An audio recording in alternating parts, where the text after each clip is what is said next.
Hello friends, welcome back to my YouTube channel motivation and education world. दोस्तों, आज के इस वीडियो में हम जानेंगे क्लास 10th के अध्याय 1 जिसका नाम है रासायनिक अभिक्रियाएं एवं समीकरण। इसके बारे में जानेंगे और यह पूरा एक चैप्टर का वीडियो एक ही में मिलेगा, जिसमें आपके परीक्षा के दृष्टिकोण से अति महत्वपूर्ण चैप्टर है। जो इसमें बहुत सारे टॉपिक्स हैं जो एक ही वीडियो में हमें पढ़ना है, जैसे रासायनिक अभिक्रियाएं, रासायनिक समीकरण, रासायनिक अभिक्रियाओं के प्रकार, संयोजन अभिक्रिया, वियोजन अभिक्रिया, विस्थापन अभिक्रिया, ऊष्माक्षेपी एवं ऊष्माशोषी अभिक्रिया, आक्सीकरण अभिक्रिया, अपचयन अभिक्रिया, संक्षारण, विकृत गंधिता, रासायनिक समीकरण को संतुलित करना। इतने सारे टॉपिक्स के बारे में हम पढ़ेंगे। चलिए एक एक टॉपिक को पढ़ना शुरू करते हैं। सबसे पहला टॉपिक है रासायनिक अभिक्रियाएं। रासायनिक अभिक्रियाओं को समझने से पहले एक चीज समझते हैं। रासायनिक अभिक्रिया कहता है कि जब दो या दो से अधिक पदार्थ, क्या दो या दो से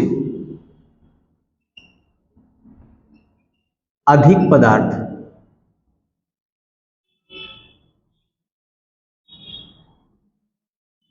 आपस में मिलकर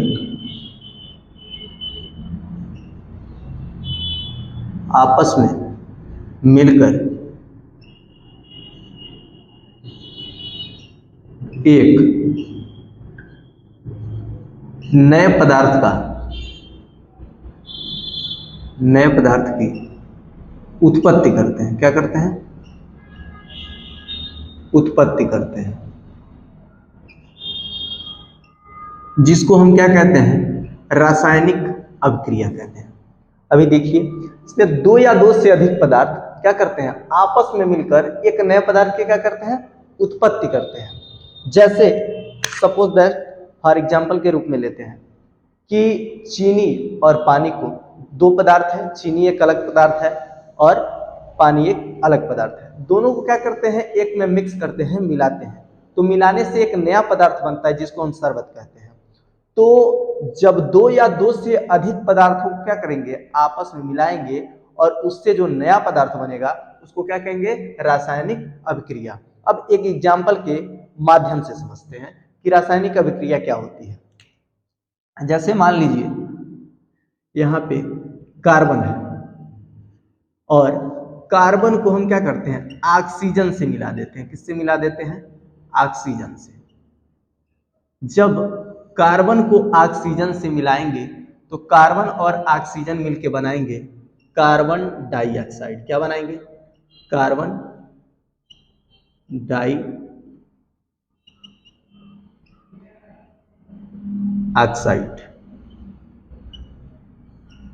तो इसमें क्या हुई?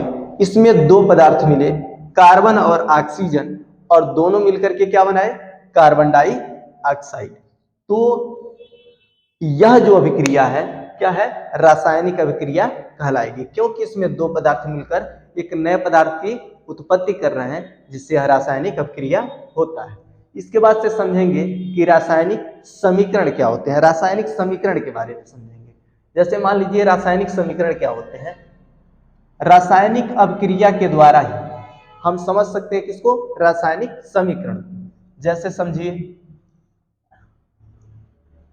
जैसे मान लीजिए यहाँ पे कार्बन है। क्या है? कार्बन। तो यहाँ पे हो गया कार्बन, यहाँ पे हो गया ऑक्सीजन, और इन दोनों को मिलाने से जो बनेगा क्या बनेगा? Carbon dioxide. कहने का अर्थ ये है कि जब हम किसी भी रासायनिक अभिक्रिया को रासायनिक सूत्रों के द्वारा प्रदर्शित करके लिखते हैं उसको क्या बोलते हैं? रासायनिक समीकरण बोलते हैं। तो यहाँ पे देखिए, कार्बन का जो रासायनिक सूत्र है C है, ऑक्सीजन का O2, और ऑक्सीजन और जब कार्बन की अभिक्रिया कराएंगे तो क्या बनेगा? CO2, यानी कार्बन डाइऑक्साइड। दोनों चीजें आपको अच्छी तरीके से समझ में आ गई होंगी। इसके बाद से हम पढ़ते हैं रासायनिक अभिक्रियाओं के प्रकार। रासायनिक अभिक्रियाओं के प्रकार में हम जानेंगे कि रासायनिक अभिक्रियाएं कितने प्रकार की होती हैं, उसके बारे में अच्छे से समझेंगे।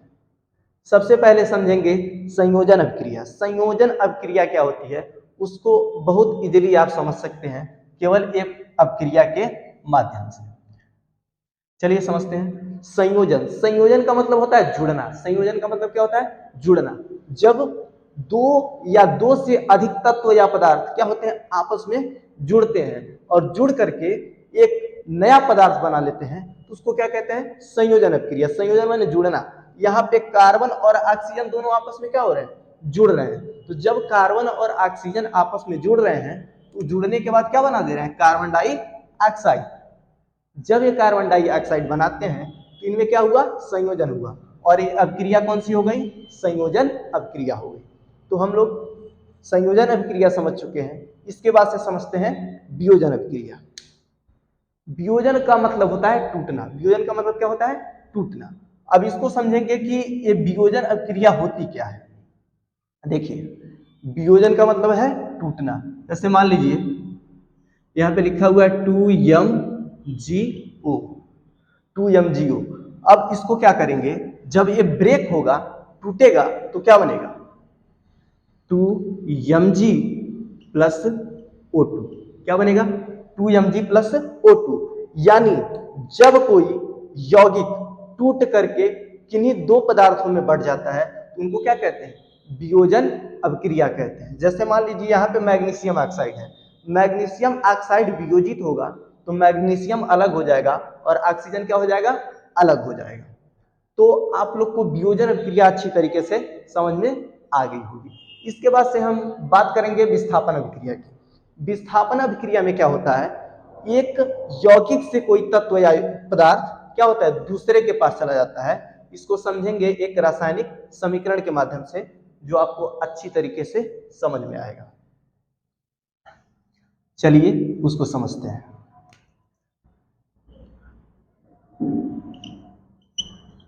ये क्या है, H2SO4। चलिए H2SO4 नहीं, CuSO4 ले लेते हैं। क्या लेते हैं, यहाँ पे ले लेते हैं CuSO4 यानी कॉपर सल्फेट प्लस Fe यानी आयरन। अब देखिए यहाँ पे अभिक्रिया के पश्चात क्या होगा, ये विस्थापित होगा, SO4 हो जाएगा, FeSO4 प्लस Cu क्या हो जाएगा, विस्थापित। अब इसको एक बहुत ही मजाकिया अंदाज में समझने का प्रयास करेंगे। चलिए एक मजाकिया अंदाज में समझते हैं कि मान लीजिए ये दोनों प्रेमी जोड़ा है। क्या है, प्रेमी जोड़ा, और इन दोनों में बहुत गहन प्रेम है। गहन प्रेम होने के बाद ये दोनों एक साथ रहते हैं, लेकिन मान लीजिए ये फीमेल पार्टनर है। कौन सा पार्टनर है, फीमेल। क्या करती है, देखती है कि इसके पास ज्यादा पैसा है। क्या है, इसके पास यानी Fe आयरन के पास ज्यादा पैसा है, तो इससे धीरे धीरे क्या करती है, दूरी बनाना शुरू कर देती है। और क्या करती है, Fe के साथ यानी SO4 क्या करता है, Fe के साथ बॉन्ड बना लेती है, यानी जुड़ जाती है। तो यानी FeSO4 और इसको क्या करती है, लात मार के बाहर, तो क्या हो जाता है, Cu अलग हो जाता है। तो कहने का मतलब है कि जब किसी यौगिक से कोई पदार्थ क्या हो जाए, विस्थापित होके दूसरे किसी पदार्थ के साथ अपना योग बना ले, यानी उसके साथ जुड़ जाए, तो उसको क्या कहते हैं, विस्थापन अभिक्रिया कहते हैं।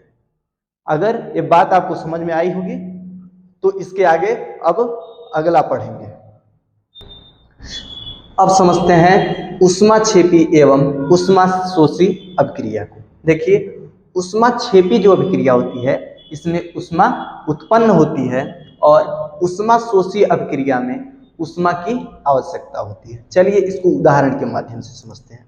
यहाँ पे देखिए CH4 यानी मेथेन और 2O2 यानी ऑक्सीजन। जब मेथेन और ऑक्सीजन की अभिक्रिया कराते हैं तो बनता है कार्बन डाइऑक्साइड, जल, और उसमें क्या उत्पन्न होता है, ऊष्मा उत्पन्न होता है।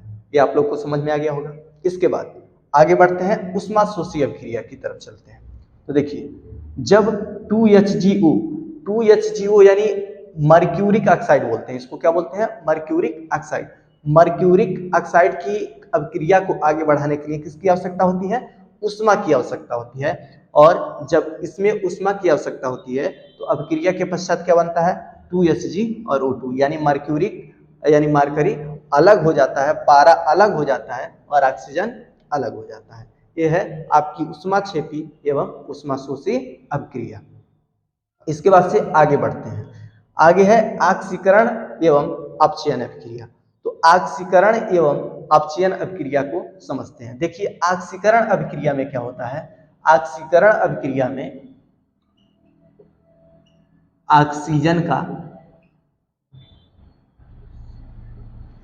ऑक्सीजन का योग या हाइड्रोजन का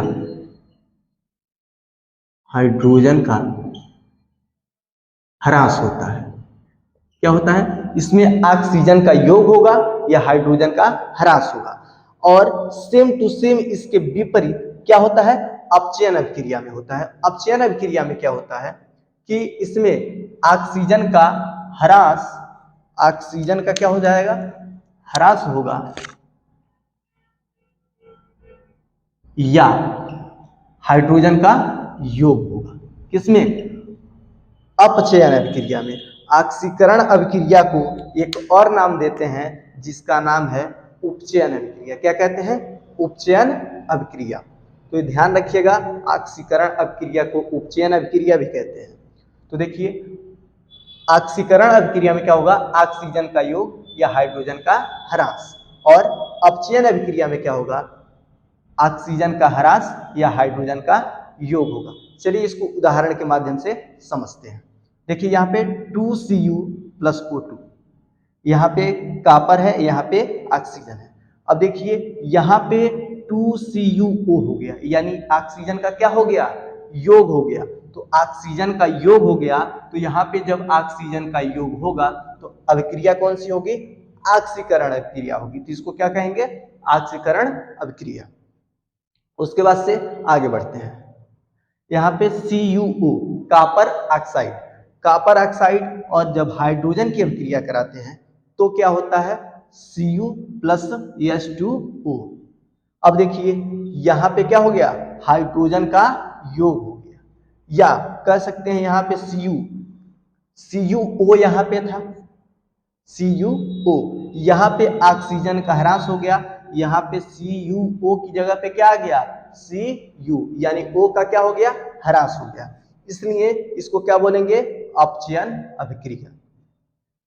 ये सारी बातें आप लोग को अच्छे से समझ में आ गई होंगी। इसके बाद हम बात करेंगे संक्षारण की। तो चलिए संक्षारण को समझते हैं। संक्षारण की अभिक्रिया में जब कोई धातु, क्या होता है, कोई धातु नमी और ऑक्सीजन के कांटेक्ट में, किसके कांटेक्ट में, ऑक्सीजन के कांटेक्ट में, आर्द्रता भी बोलते हैं। तो नमी और ऑक्सीजन के कांटेक्ट में जब कोई धातु आती है तो धीरे धीरे क्या होने लगती है, संक्षारित होने लगती है। कैसे, जैसे मान लीजिए लोहे में जंग लगना, आप लोगों ने सुना होगा, लोहे में जंग लगना, लोहे में जंग लगना। अब लोहे में जंग कैसे लगता है, मान लीजिए कि आपके घर में एक खिड़की है, तो उस खिड़की में लोहे के छोटे छोटे पतले पतले छड़ लगे होते हैं। तो क्या होता है, वो हमेशा बारिश आता है तो बारिश से नमी और ऑक्सीजन के कांटेक्ट में हमेशा रहता है। तो धीरे धीरे वो उस पर क्या हो जाते हैं, छोटे छोटे पतले पतले परत जम जाते हैं, जिनको क्या कहते हैं, लोहे पर जंग लगना। यानी किसी धातु पर जब क्या होता है, नमी और ऑक्सीजन के संपर्क में आने से उसमें धीरे धीरे संक्षारण की प्रक्रिया होने लगती है, यानी संक्षारित होने लगती है। उस प्रक्रिया को क्या कहते हैं, संक्षारण कहते हैं। इसके बाद से समझते हैं विकृत गंधिता। विकृत गंधिता क्या होती है, इसको ध्यान से समझेंगे। विकृत गंधिता में क्या होता है कि जब कोई तैलीय या वसीय, तेल या वसा, तेल या वसा से संबंधित खाद्य पदार्थ,